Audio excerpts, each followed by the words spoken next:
And our greeter today is Brian Pepping. Brian over there. Give Brian a round of applause. Brian, do you have any visiting Rotarians?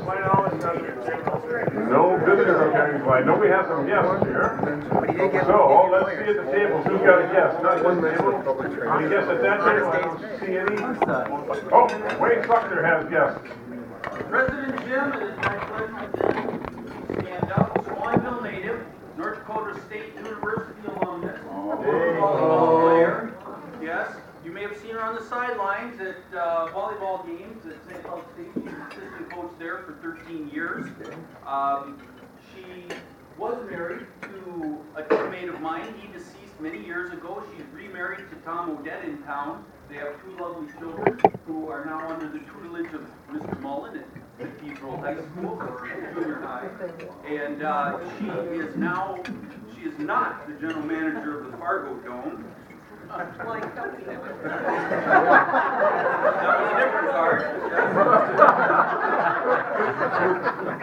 was a different part. She is the business link manager for Brandel Motors. Good for Odette.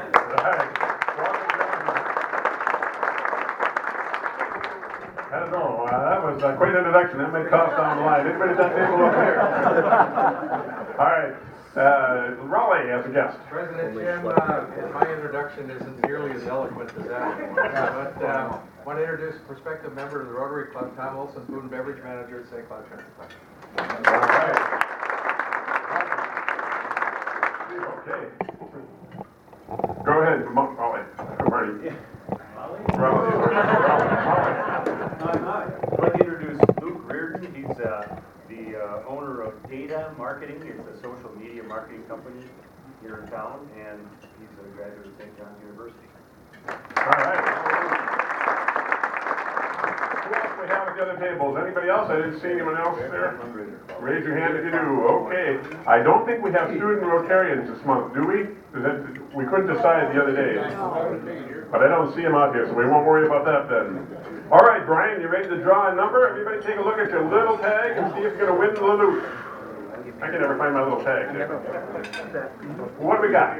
First three numbers, 776. Last three, 987. 987. Oh, it's mid-pack. 987. Who's got it? Who's raising their hand with it? It's going to be Bill Maney if you don't raise your hand quick. So. Who's raised their hand? Nobody? Carlson, come on. That's me then. Carlson. Len. Yeah. Check your number. Yeah, 989. Oh, read it one more time, Ryan. 776-987. Okay, draw another number. It's oh, me. wait. We got one over here. Dave was talking to me there. There you go. I wonder what happened to our numbers. There we go. All right. Very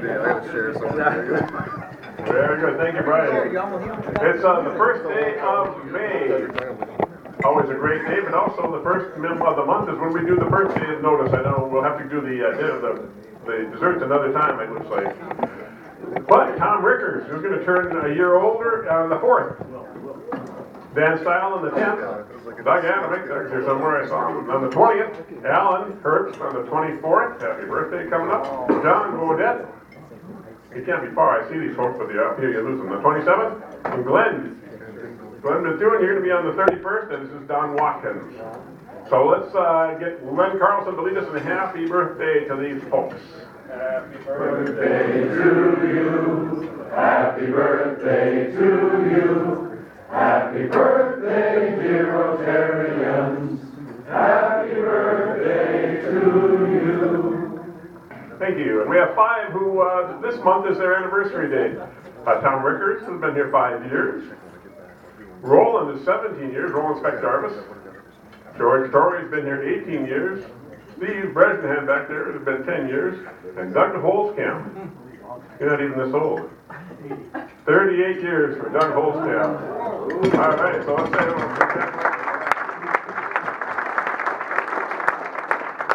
okay, Drew Hulkin, are you ready for elections for the next year's term of officers? First, before I do that, though, I want to just thank Steve Cook for acknowledging in his prayer that lawyers do an honest day's work.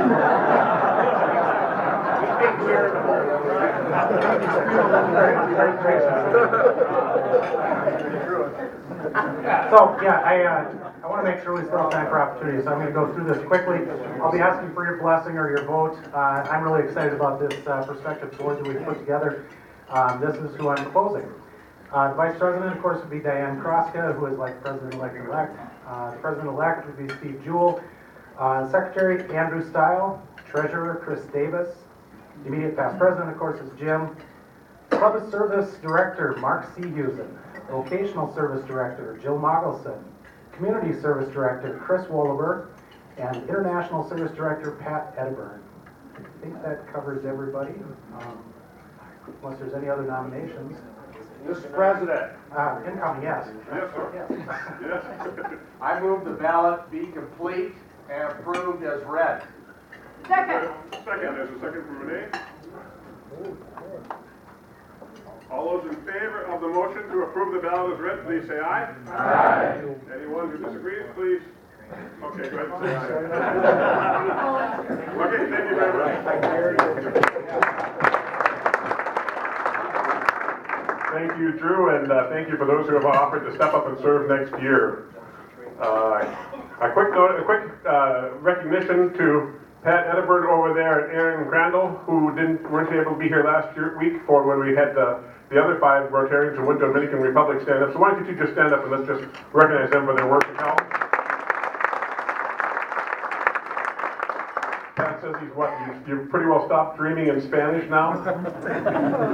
Getting over the pressure of doing it. Alrighty. For the new members who have there are red badges that David brought. We're going to be also doing induction of a few new members, I think, very soon, plus some blue badges, so look forward to that. We have some announcements. Chris Wolleber on. Sure. Sorry, okay, I'll go to somebody else. Dan Solner, you ready to talk? Yep. Summertime by George posters are here. Everyone's been really waiting on them. We also have flyers and business cards. Diane put flyers and business cards out on all the tables, so you can grab those and take them with you. If you want more, we've got posters, flyers, and the little cards all back by the table there. So you'll see these coming out in St. Cloud Times here in about a month, and hopefully we can get these to be hung all over town. All right, sounds good. Thank you, Dan. And now, Chris Wolleber. I'm ready now. It's time once again for our spring cleanup. So I have it scheduled for May 10th and then an alternative date. And so next Tuesday, sign up this time, and then next Tuesday we can sign up again, and then it's on Thursday, I think that date is, yes. And so I hope we get a good turnout. It's pretty easy. It takes us a couple hours, and we go through it pretty quickly, and then we go and have some pizza and refreshments at Sammy's. So we'd like to see a good turnout. I'm also looking for a chair for this, as I'm going to be doing some new stuff, and Scott was going to do it, and now he's not here. So just let you know, it'll go around the table. Thanks. Okay, thank you, Chris. That's very nice.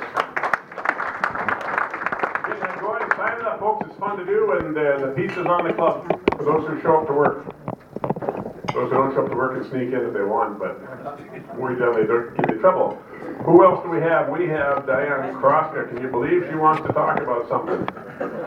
What do you think it's going to be, Diane? Come on up here with the microphone. Anybody want to place bets on what you're going to talk about? I see Summertime by George. Summertime by George. Okay, t-shirts. 39 of you have not ordered t-shirts. And I know all your names, and several of you are here. So we are placing the order this week for t-shirts. So if you want t-shirts, please see me afterwards. I've got the order forms here, or email me this week. We are not selling them, so if you don't order them now, you will be out of luck, and you will look odd on Wednesday nights. Also, we're adding this year's sweatshirts.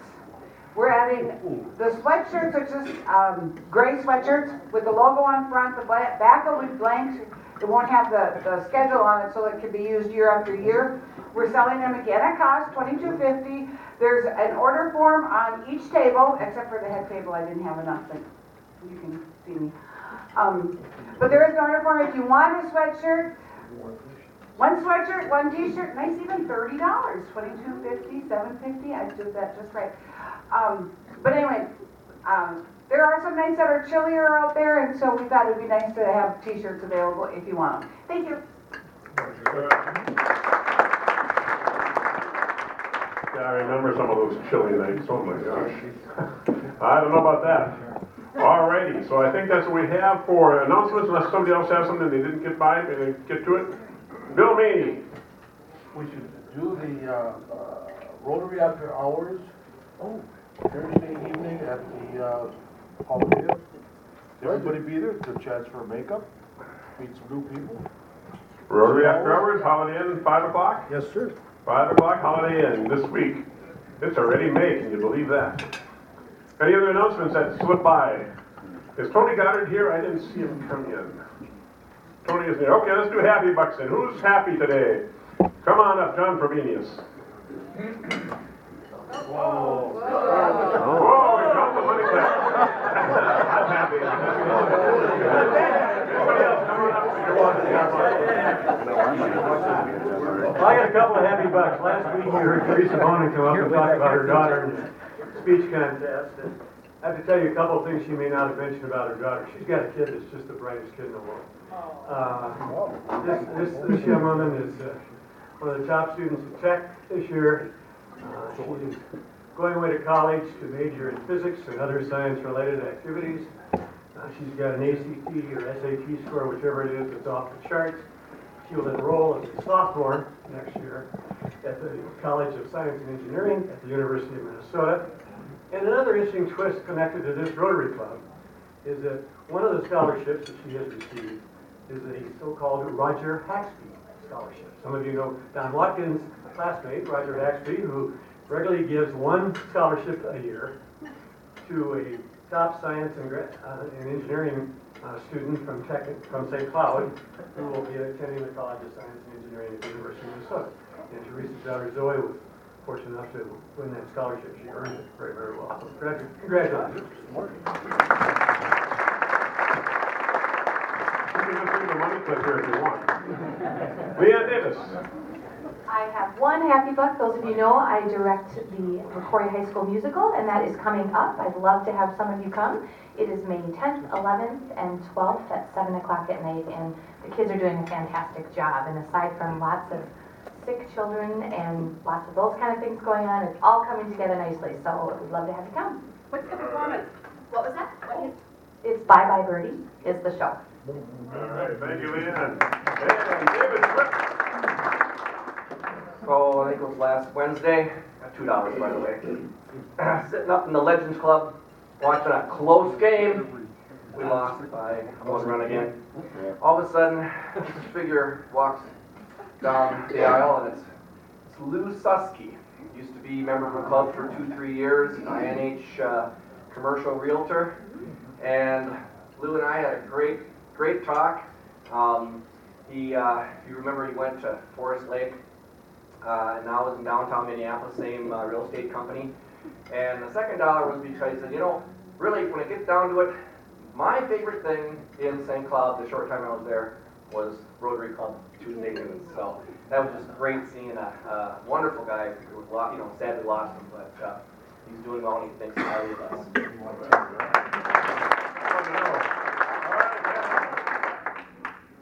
$1 for safe passage or my sunglasses. Jim provided special delivery from the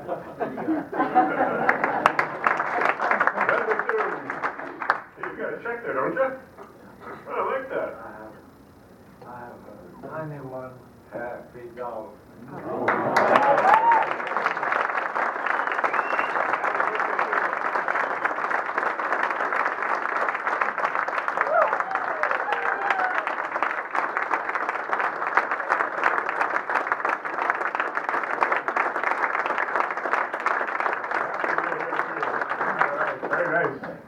All right, Steve Drew.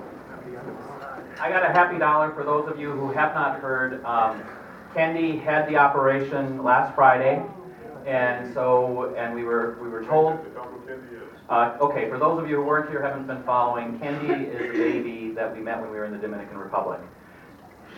He is the daughter of a very good friend of Kenzie Kramer, who came, this girl or woman who had the baby lived in Los Caneos, and she traveled to the Dominican Republic with the baby. The baby had hydrocephalus and needed an operation. We discovered that there was like an 1,800 people or 1,800 infants on the waiting list to get this operation. And the team decided to undertake the challenge of trying to do what we could to see if we could help this one baby because it was connected to Kenzie and back to Los Caneos. And so the team really pulled together. I could stand up here for 45 minutes and tell you what all took place behind the scenes. Huge thank you to Pat Edinburgh, who through Medtronic found shunt that was actually donated. We're not sure if that exact shunt that actually got flown down to the Dominican the day after we got it, through a connection that Drew had with Anderson Trucking, and somebody met somebody in Florida, and then they couried it down to the Dominican. I mean, there was just so much stuff that went on behind the scenes, but the end result was the baby Kendi had surgery, and Kendi is doing well as far as we know, and we hope to have an update. Several of you made contributions to help support the operation and the aftercare, and we greatly appreciate it. So thank you. It was a great outcome. Teresa, what would you possibly be happy about? This is just really quick. For those of you who do have seniors or who are going to have seniors next year, good luck to you at choosing a college. This has been a back and forth, really difficult thing. I'm looking at John because I see Jamie tweeted Stephen is going to be a Tommy next year, and that wasn't the direction I thought he was going to. So, you know, and this dollar is because I do really believe that my daughter chose an outstanding world-class school, and I'm very proud of her for doing that. Believe it or not, I did not weigh in. I let her make the decision. Yeah, your mom. Very good, very good. Anybody else want to be a happy dollar? No, otherwise then remember the sign-up sheet's still going around, and I'm going to introduce Mr. Tom Moore before he takes his summer hiatus to Vermilion, Lake Vermilion? Yeah, he's going to introduce our speaker today. Tom. Thank you, President Jim. Near Lake Vermilion in Ely is an International Wolf Center. And we have the executive director of the International Wolf Center here today. And before I introduce Mary, I'd like to introduce her spouse, Jean, who is the chauffeur. And Jean here, so welcome, Jean. Mary is the executive director and has been employed by the International Wolf Center for 25 years, since 1987. She's the first employee and has done all of the jobs involved in working at the International Wolf Center. When she started in 87, there were 1,500 wolves in Minnesota. Today there are in excess of about 3,000 wolves. Many of you are reading a little bit about the possibility of a wolf hunting season. She's going to talk about that and maybe answer some of your questions. The International Wolf Center has members all over the world. It's been in existence for 27 years. It's an educational organization with offices in New Hope and their educational facility in Ely. Please join me in welcoming Mary Ortiz. Mary?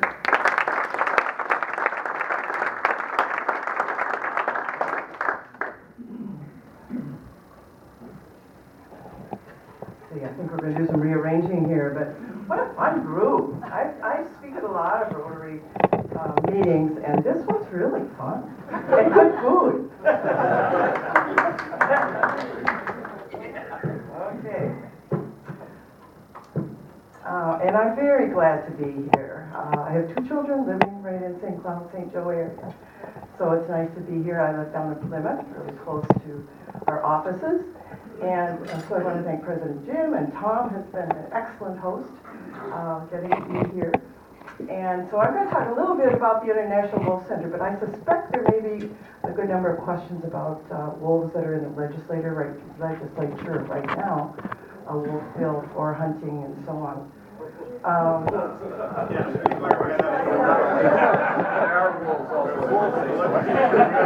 Okay, all right. Yeah. The four-legged or two-legged, okay. I'm going to leave the two-legged alone and just talk about the four-legged wolf. You mean there's not gonna be a season on them? I think it's up for discussion. I know, I love crowds like that. Our organization, as Tom has said, has been around 27 years. We're a nonprofit educational organization, and for us, our niche in this whole wolf issue is that we're a non-advocacy, unbiased organization. We educate. What that means is we don't sign petitions, we don't lobby, we don't go and say every wolf has to be living forever, that kind of thing. So we provide information of what wolf management can look like and the pros and cons of many issues. So when it comes to the hunting issue, the Wolf Center does not take a stance. What we do is provide the scientific-based information on what this looks like for wolves. And so I can get into that a little bit more. Our building is up in Ely, and we have a beautiful building with, this is the wolf's view of our building. We have 7 wolves up there now, 2 wolf puppies that have only been there for about 3 weeks.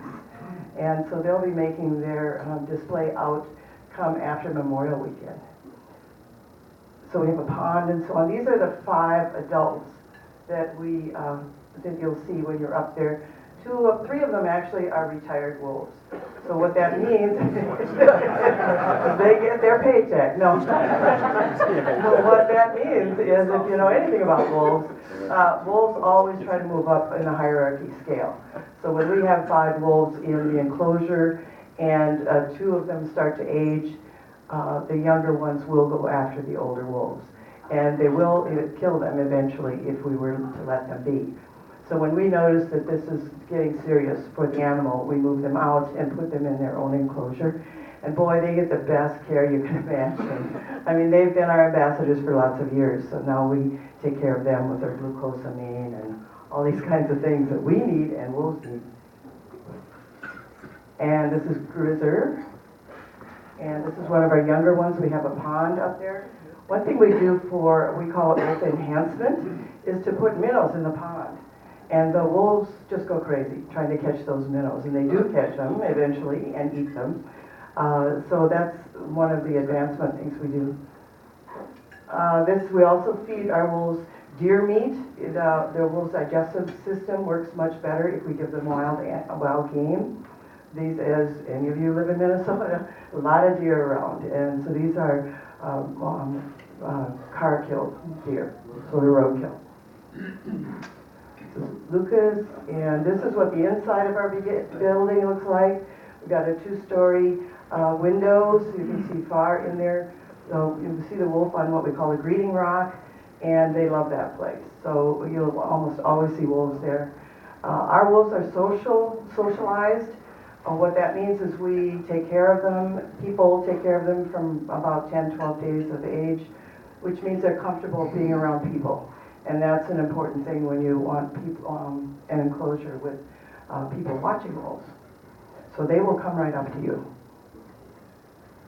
This is a winter scene, the same kind of thing. Nose to nose.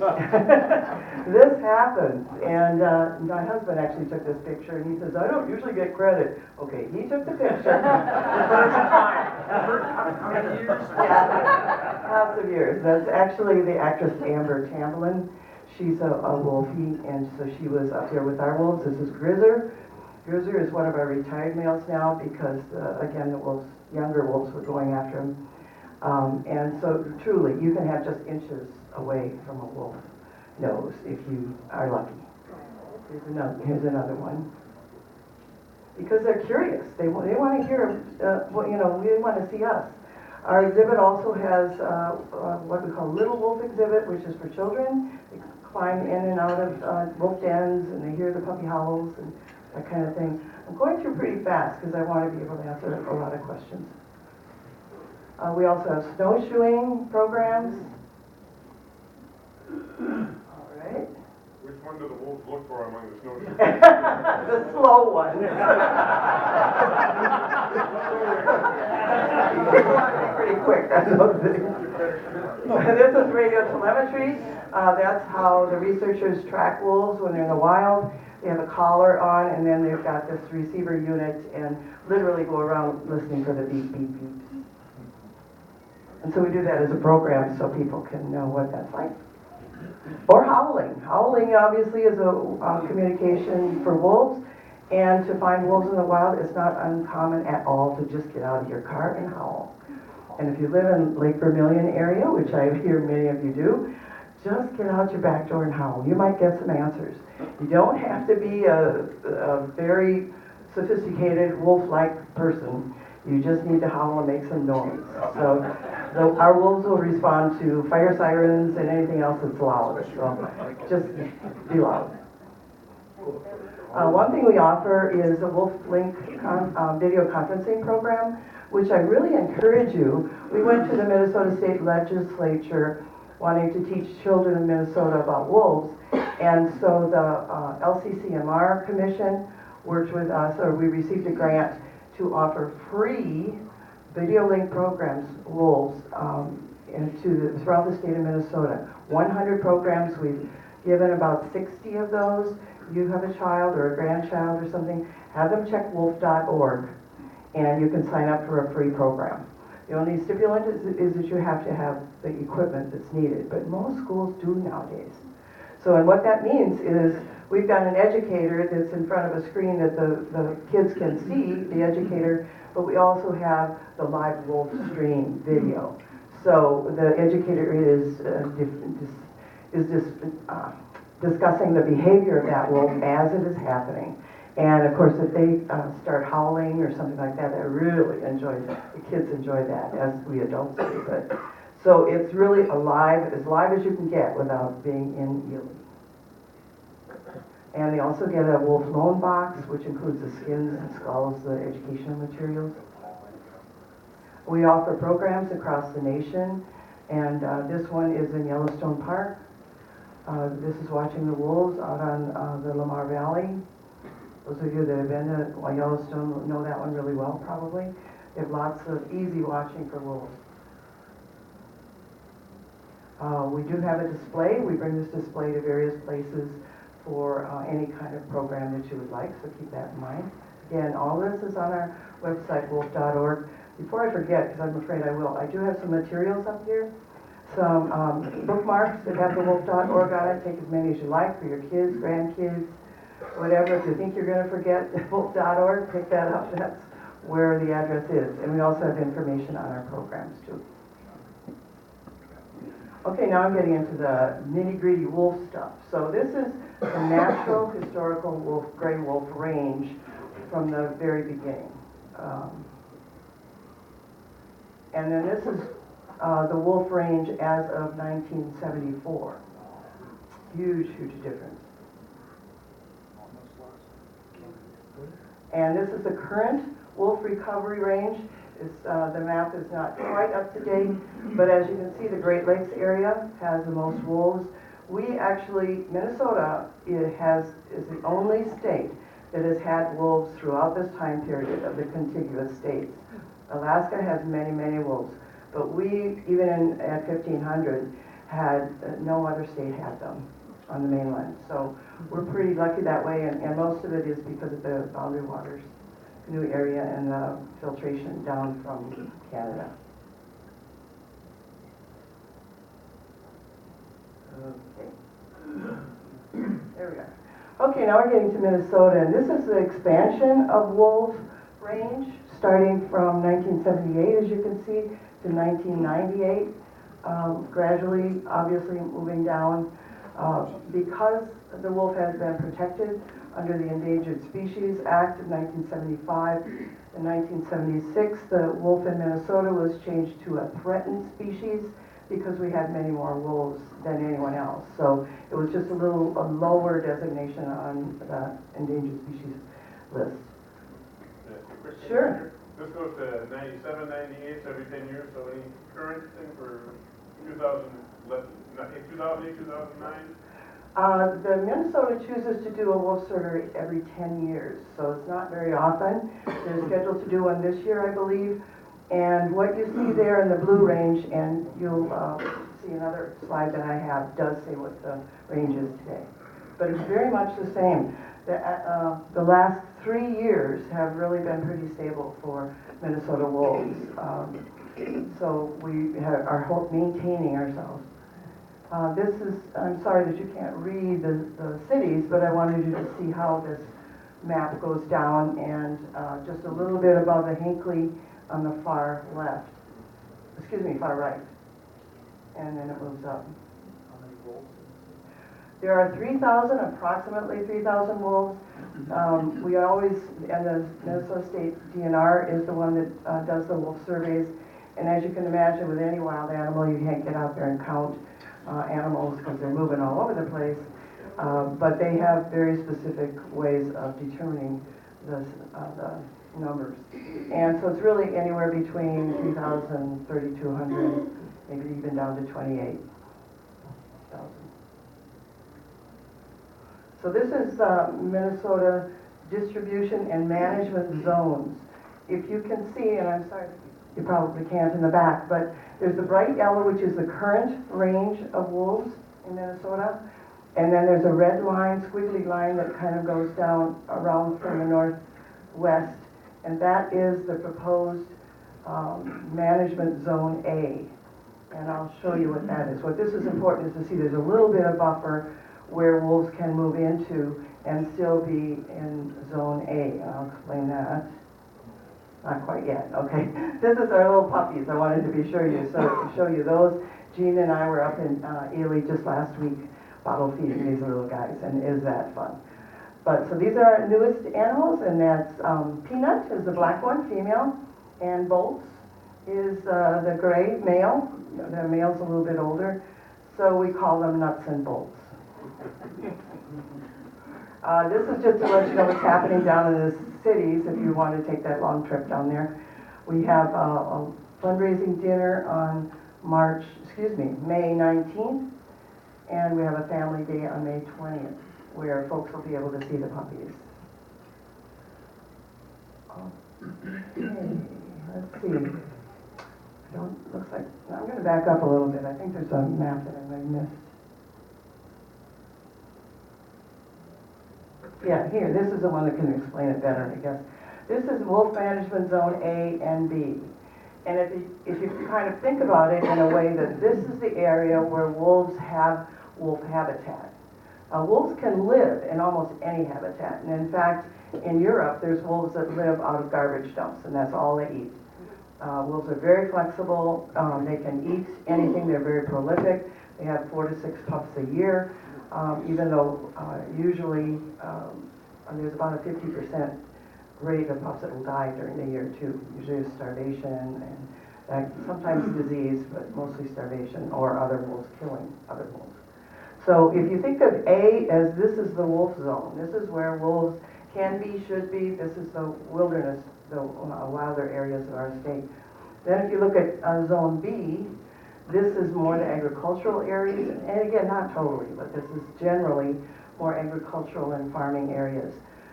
So what Minnesota delisting has, or what the state of Minnesota has determined in their delisting plan, is that if wolves live in the A, in zone A, that's where they belong, that's where they can be.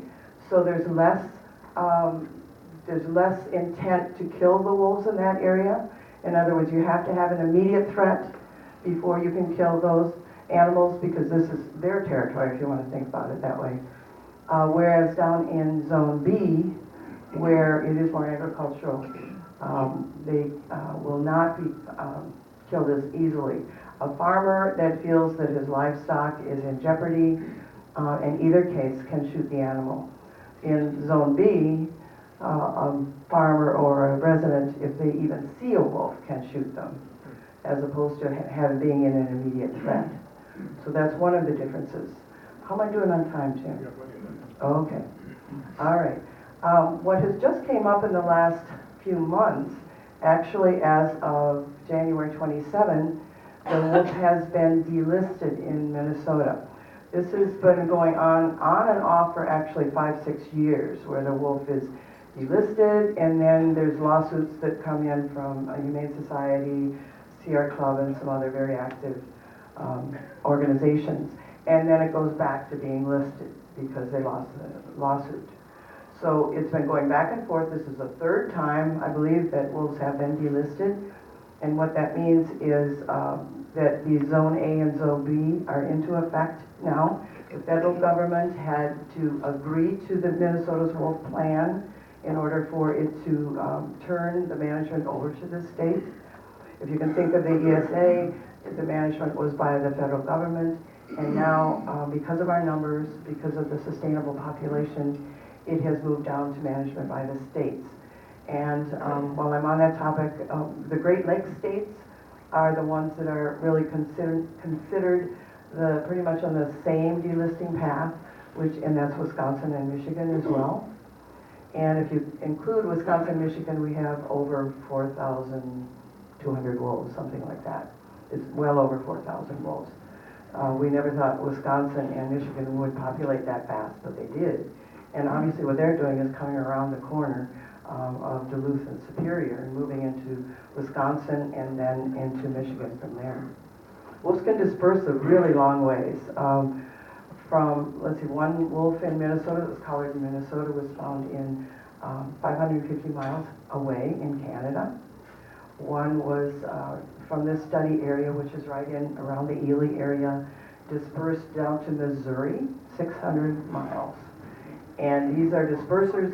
They're older animals in a pack that need to go out and find their own mate. Or the dispersers, or the year 1 or 2 yearlings, really want to either find their own pack or stay in their pack. Most of them disperse, and they'll go as far as they need to find a mate and set up a pack. So, so this was just brought to, I believe it's this bill for this delisting process. Like a month or two ago, the bill included a 5-year waiting period before someone could shoot a wolf, and that was taken out of the legislature. I guess it was late last fall, and so now the bill that went to the legislature included a potential hunting season as early as this year.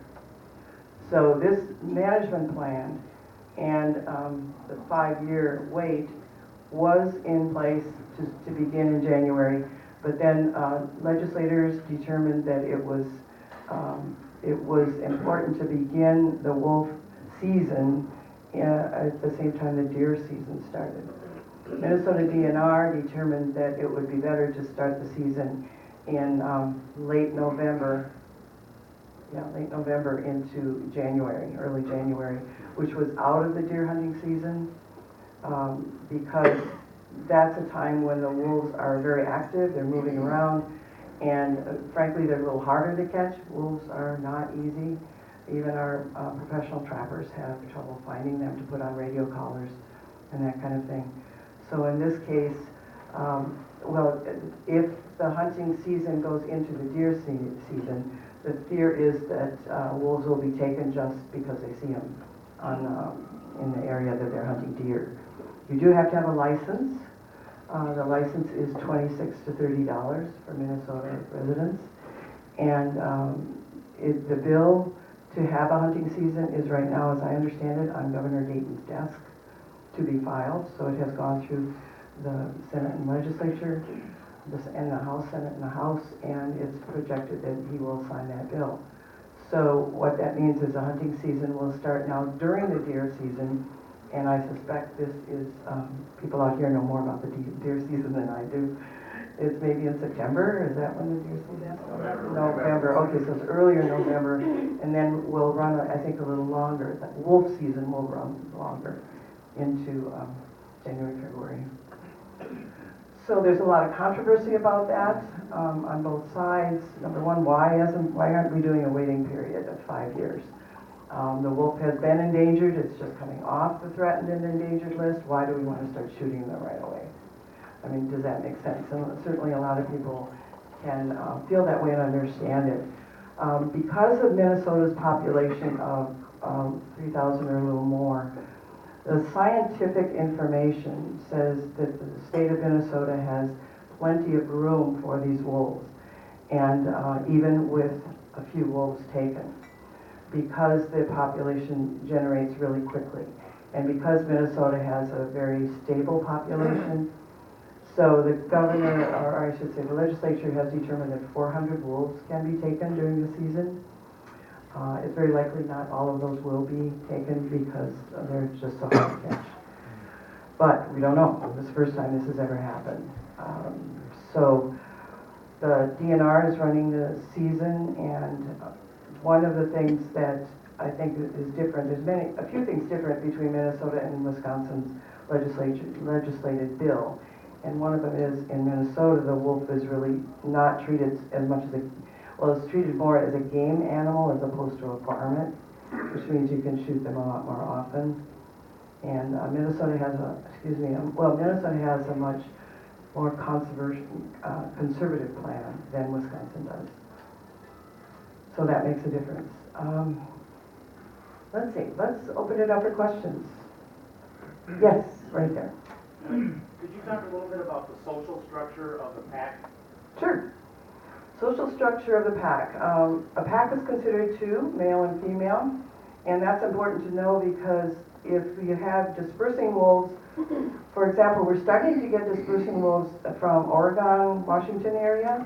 As you can imagine, again, it's Canada that's feeding this, and there's some question whether there's some in the northeast Vermont area, but we know we have wolves coming in the west.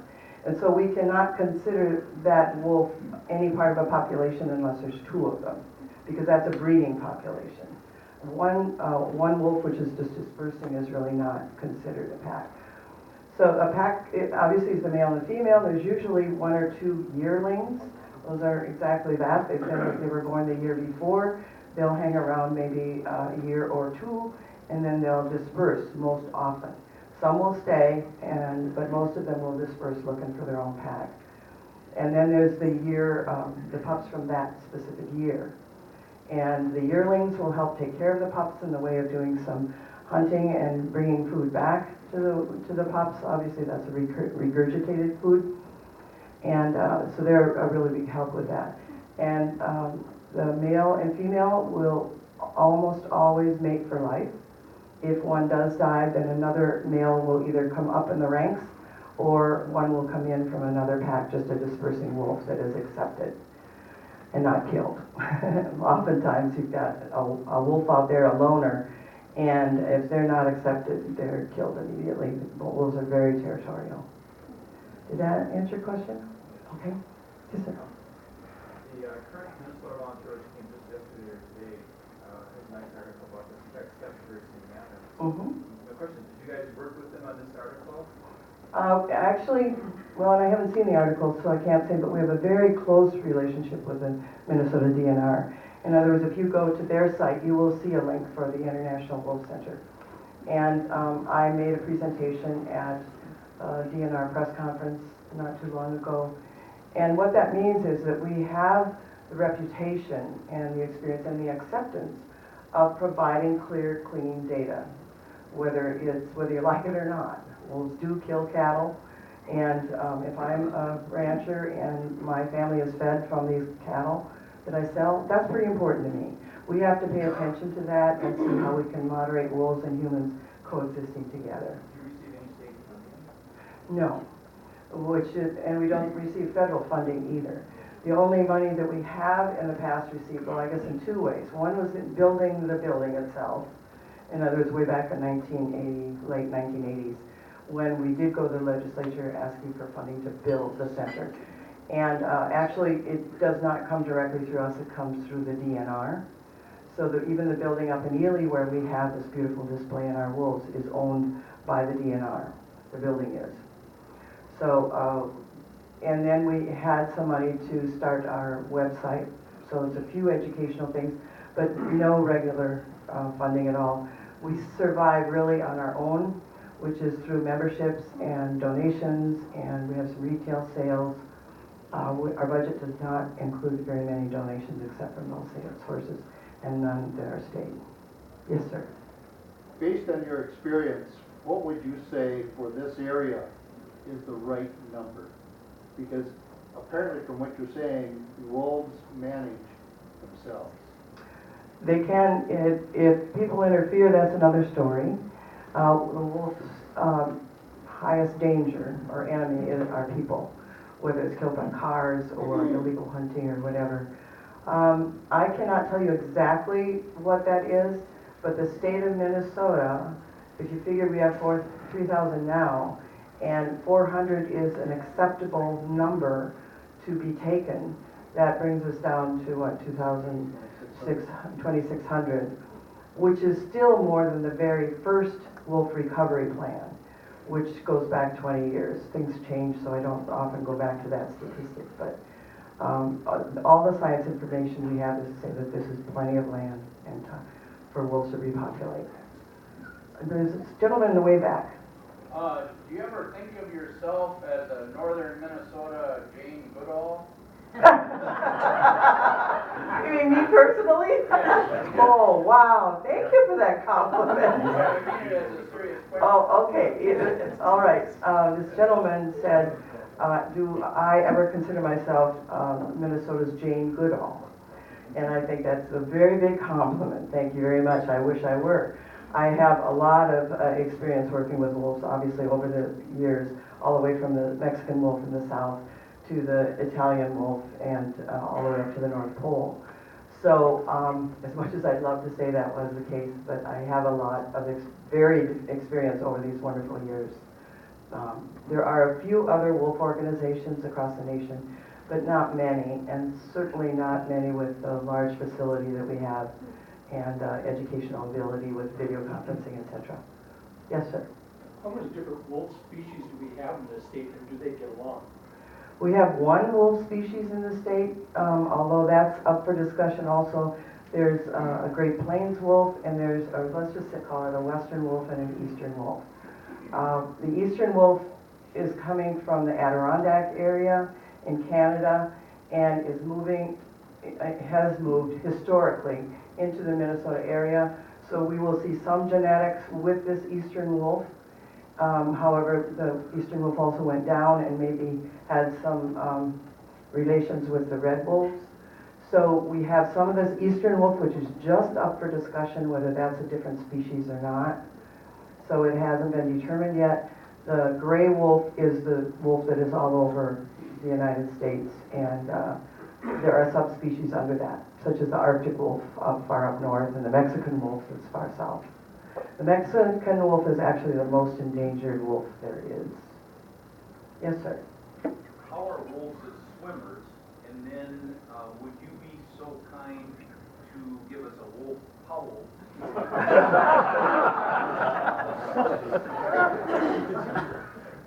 Did you hear that?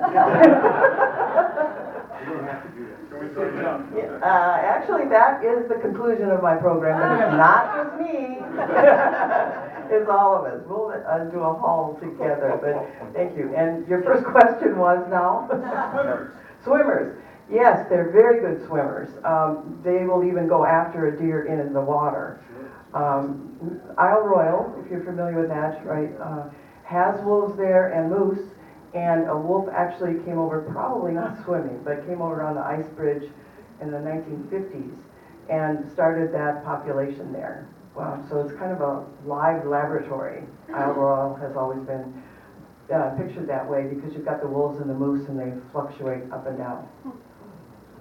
Yes, sir? Do you see any reason why the whole state couldn't be populated with wolves in the sense of having breeding populations, which I think is what your definition of the line was earlier? Or is there a reason now because of all the habitat stuff that humans have that would happen? Okay, and the question was, is there any reason why the wolves could not inhabit the whole state? And there are reasons almost totally socially. And in other words, it's the people that determine that. Wolves can entirely inhabit the whole state. But there is a lot of social pressure and political pressure because of the social pressure to be sure that wolves only stay in their corner of the world. There's no reason why they couldn't be all the way down to Iowa, because they were. They were. The other contingent factor, though, is the prey.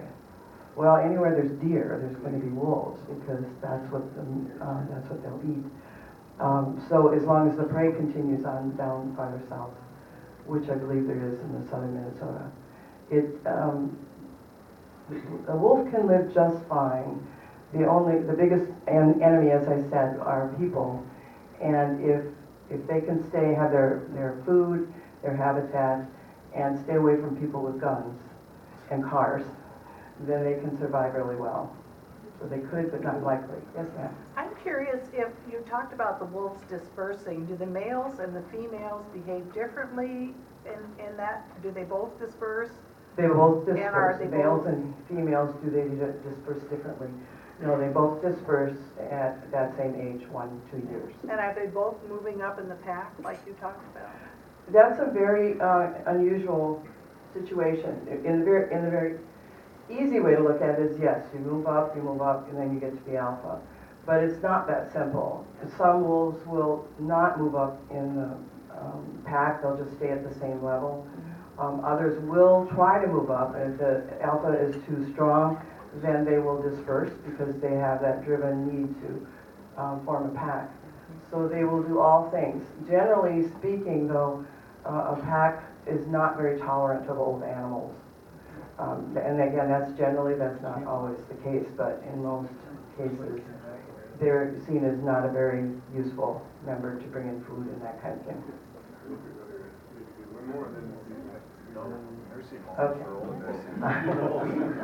Okay, one more, sir. Dispersers ever interbreed with dogs, or is it dearly only wolves? Okay, and that's a good question. Do dispersers ever breed with dogs or coyotes, for that matter? Not usually. Only rarely. And that's not to say it's never happened, because there are wolf-dog hybrids, which some people own. There's also wolf-coyote hybrids, and a lot of those may be on the East Coast more, where there were fewer wolves and more coyotes. But generally speaking, they will not interbreed. Okay, guess what? Guess what? Before we clap. Okay, we've got to do a howl, and this is and we just want to shake up the town of St. Cloud, right? We want to hear this outside of the hotel. Let's let them know we have wolves in here. A whole bunch of us. Okay, and truly, again, you can try this out anywhere in North Country. And what we're going to do is I'll do the first howl, and then start a few choruses coming in at different times. Yeah, we got this on tape. Because that's what happens with wolves. You know, it's not all this one up and one down. No.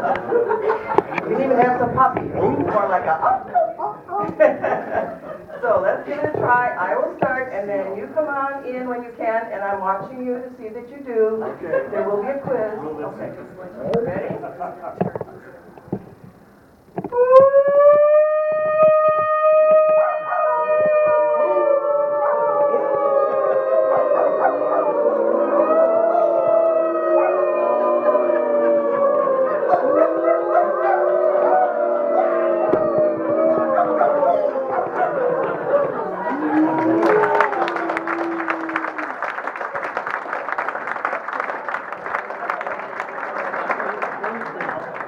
You got to admit that Rotary is not your average lunch at the desk here, folks.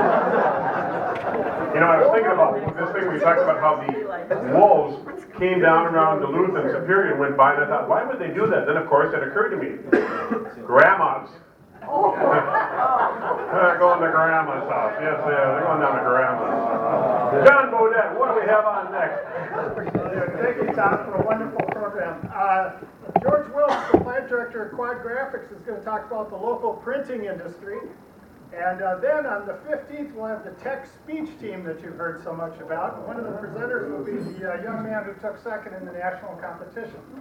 And then also on May 22nd, where we may fill the hotel for this, if everything comes to pass, there's an all-Rotary meeting to hear Gopher head coach Jerry Kill talk about prospects for the year. So maybe he'll bring the new athletic director with him too. That would be a cool, wouldn't it? So anyway, that's what's going on. Okay, thank you, John.